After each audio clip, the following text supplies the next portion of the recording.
Hello, good people. Thank you for subscribing to my weekly vlog down below, Debra Keirce Art Journey.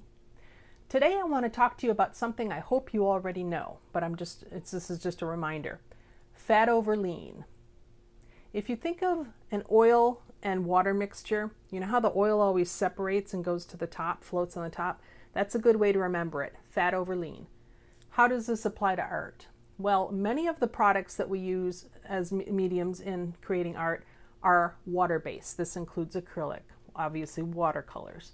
Anything you need to clean up just with water, that's a water-based medium. Anything that you need to use a solvent-based medium to clean up, like Gamsol or Turpenoid or one of those, or even just soap that has a degreaser in it, that's an oil-based medium, so oil paints, obviously. Myself, I use acrylic paints and I use oil paints. Oftentimes I will use acrylic as an underpainting and then apply oil paints on top for a finished oil painting. It's okay, it's archival, it's perfectly fine to do that. If I were trying to lay down an oil-based underpainting and then finish it off as an acrylic painting, now we got a problem. If I were to apply an oil-based gesso, say, primer on my surface and then paint acrylic, which is water-based, on top of that, in other words, try to put the lean over the fat, now we got a problem. I have a degree in biochemical engineering, so I'm confident telling you why we have a problem. The acrylic or water-based, in my case it's acrylic, so that's what I'll talk about, products, they are not going to move around very much. You've got we're talking about, like, if you put, in my case, acrylic on top of a gessoed panel. That acrylic polymer, it's a plastic, it's a long chain of molecules that is flexible, but in terms of when you look at it at a molecular level, those molecules are not really vibrating a whole lot. They're not involved in any, they're not active, they're not involved in any reactions. In other words, there's not really much oxidation taking place. There's not much going on at all at that molecular level.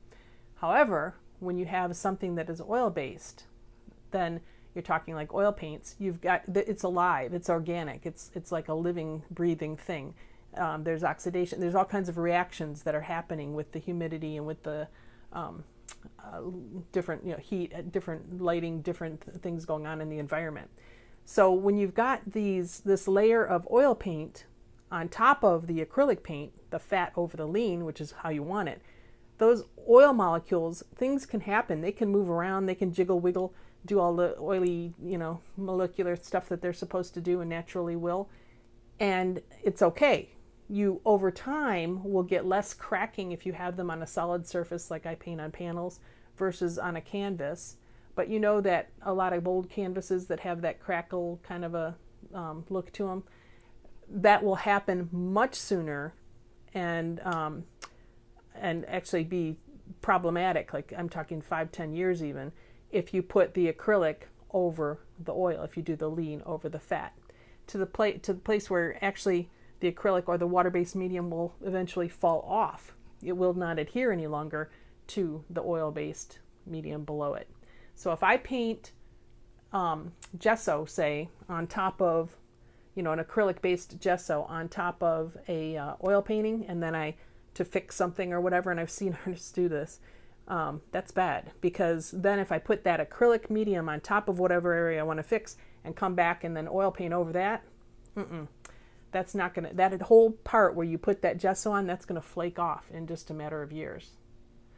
So know this and follow that fat over lean rule. Just remember it by oil floats on water. And that's just one of the rules of our universe. That's how it's supposed to happen.